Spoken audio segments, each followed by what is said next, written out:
Hey everybody, in this video, we're going to talk about how you can fill your love tank, okay, and why that is so important because it'll help you achieve your financial goals, achieve financial success faster so you can live the life of your dreams longer.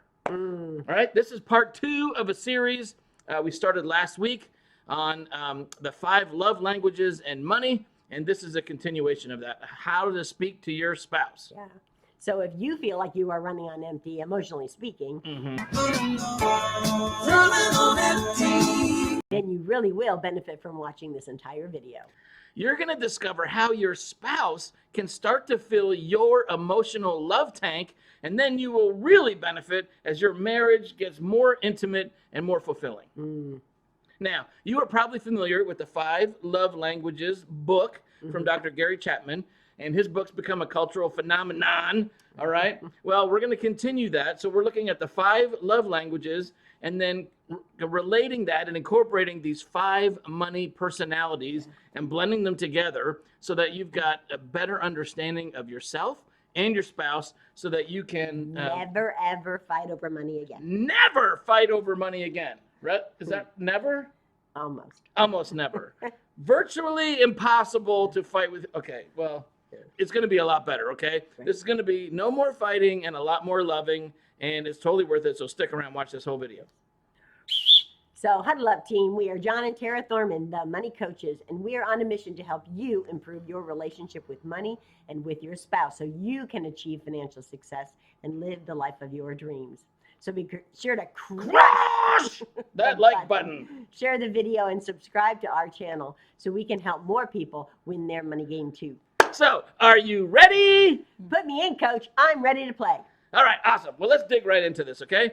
So last week we covered 2 of the 5 love languages, right? And they were quality time and physical touch. And then we correlated them to these money personalities. Right. So if you haven't seen it yet, you'll definitely want to watch that one also. But we're going to continue today with the other 3 love languages and the corresponding money personalities. Dr. Chapman based the 5 love languages on his work as a marriage counselor, and he discovered that people express and receive love in 5 different ways called love languages. And they are words of affirmation, right, which are verbal compliments, quality time, doing something together and being focused in on that moment, receiving gifts, anything from a spontaneous bouquet of flowers to some more significant presents, acts of service, which is helping your partner with chores or cooking. It can be a lot of things, actually. Right. Yeah, anyways. Okay. And then physical touch, holding hands and sex and everything in between. And we're connecting these 5 love languages to 5 money personalities to help you understand how to communicate better with your spouse and with your money too. Right. So the 5 money personalities we are looking at are security seeker, the saver, the spender, the risk taker, and the flyer. Okay. So like I said, we went over a couple of them last week, and this week we're doing the final 3. So at the end of the video, we're going to share with you some free resources where you can go and determine what your love languages are, and also take a money personality quiz, and that's free as well, and then that'll give you and your spouse something to really talk about. And you know what, before I dig into this, we have been traveling, and so we're up here in Ohio right now, freezing, okay, but we drove up here from North Carolina, and we took part of the trip to listen to the Audible book, The 5 Love Languages, Right. And we were able to listen to Dr. Chapman read the book, The 5 Love Languages, and man, it was so good. It's just a great refresher because it's been a long time. Yeah. And to listen to that book together, and it really spawned spurred on or instigated some great conversation. Yeah. So I want to encourage you and your spouse to do the same thing. Read the book or listen to it together, and then come back and keep talking about this stuff. Yes, because if you read it like when we were first married, and now 29 years later, right? It's lots changes. Much, yeah. All right, so for the better. Last week we took quality time, and we corresponded that with the money personality of a security seeker. Okay, and then we took physical touch, and we corresponded that to the money personality of a risk taker. Right. So we got the final 3 today, and the first one we're going to talk about is words of affirmation. Right. So the Dr. Chapman, the 5 love languages, words of affirmation is his number 1 in the book, right? And we're going to equate that to the money personality of a spender. Right? So words of affirmation include hearing supportive and encouraging words from your partner. Yes. Right? It's positive reinforcement. You are building them up. It's compliments, appreciation, and recognizing them for a job well done. But it's that positive, affirmative word Genuine. and genuine. Right? It's got to be real and authentic. Right? That's coming from you towards your partner who wants to hear that. And just as a caveat, remember, a lot of times you want to give love in the way that you want to receive it. And that's where we want to run into trouble, because your partner likely does not have the same primary love language. Correct. So they don't want the love language you want. They want the love language they want. And it's your job to figure out what that is. That's right. Right? Mm-hmm. So the words of affirmation, your spouse, if that's their primary love language, man, it will go so far for you to just recognize and give words of appreciation, okay, without, being asked or prompted to do it. Saying positive things about your spouse to like your in-laws, that'll get back. Or saying it in public when you're in small groups, praising your spouse when they're not there, it'll get back. Major bonus points for that. But also say those words of affirmation when they are there, so they can hear it and get that reinforcement, that affirmative language coming from you in front of other people is very powerful. And one thing I appreciate a lot listening again to the content was the power of writing that affirmative word, right? Take the time to write those words of affirmation in a little note, slide it in their sock drawer, slide it in their lunch, in their briefcase, whatever. But it's little things like that say, hey, I appreciate you. Hey, I see all the hard work you're doing, and I just want to recognize you and congratulate you, or do those things, and it goes a long, long way. And then finally, I want to say on this one that it's not what you say so much as how you say it, right? Our tone of voice is so critical here. So be careful that you're being genuine, like you said, but it's really from your heart, being positive and affirming, and there's no time for a critical spirit here, or saying something, kind of as a backhanded compliment. Like that just does not work. Right. No. Does not work. Okay. So what do we know is that as a spender, okay, the words of affirmation, the spender, your outlook on life can be summarized as use it or lose it, right? You make things happen by spending on yourself and others, and you're often generous, right?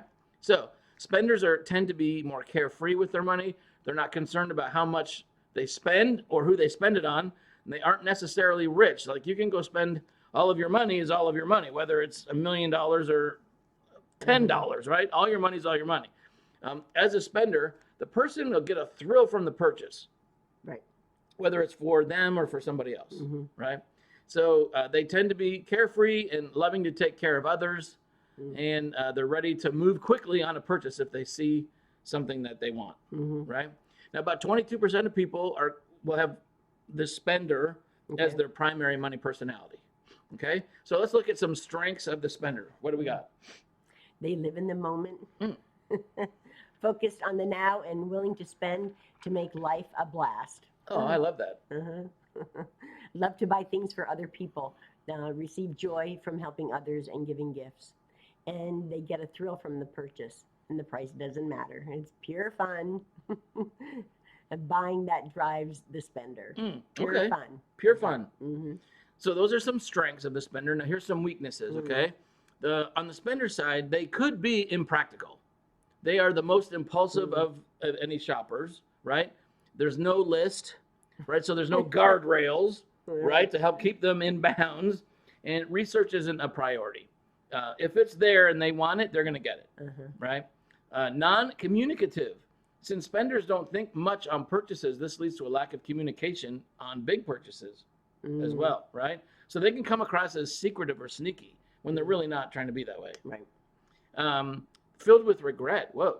Sometimes spenders get carried away with the thrill and they forget about the actual money or financial aspect. And they're the budget breakers, right? Great intention behind having a spending plan, but ultimately they just don't stick to it very well. Okay. So that's a weakness. It doesn't mean that it's going to happen all the time or that they can't get better at it. That's just something we got to work on, right? Okay. Okay. So next up, Dr. Chapman talks about acts of service as a love language. Right. Vacuuming, taking out the garbage, Yes. whatever, doing the laundry, those kind of things, right? We're associating the active service person with the saver personality. So the kind of the opposite of our spender person, right? If your love language is acts of service, then you want people to do things for you, right? You want, so ladies, if your love language is acts of service, you really would love to have your husband do the dishes, do the vacuuming, take out the trash, run kids around, do things that actually help you. Right? Yes. So for example, because being helped is loving. Right. Is what that means. Yes. Right. Okay. So acts of service. So if your spouse is not good with the tech tools, like finding ways to help them with the budgeting, like set the app up on their phone and show them how to use it. Maybe, right? Do the instructional thing. I don't know. Sitting down and paying the bills for them so they don't have to do it. Getting a summary of how you're doing this week or this month on, your spending according to what your plan was. Like, get that stuff done and then sit down and talk about it. Okay? Because they're not going to probably do it or want to do it. Right. So as a saver, your outlook on life can be summarized as a penny saved is a penny earned. Heard of that one before a few times, right? And they make things happen by getting the best deal. And you can often be very thrifty. Yes. And thrifty's good. Yes. Right? So a challenge for savers is that they see money as a means to an end, not the end itself. Savers are rarely impulsive spenders, which is good, right? They'll scour the internet for deals. Like, I would say that's your sister. Yes. Right? Always looking for the Always looking for a crazy good deal, right? Figure out how to save money on a vacation, get the best airfare or hotel deals or what I mean, and avoid credit card debt like the plague, right? They're savers. They hate finance charges and late payments and all that kind of stuff. They want every bill paid off, which is great. I mean, that is fantastic. As a saver, they're trustworthy and organized when it comes to their money, right? They can obsess over money a little bit, but they rarely will spend on a whim. Like, there's not impulsive shopping with these people, right? And they want to find a good deal. So as a saver, if this is you, you're careful with your money, which is great. You don't like to part with it unless it's absolutely necessary or when there's a great sale involved. Additionally, you enjoy finding discounts for you and your family and friends.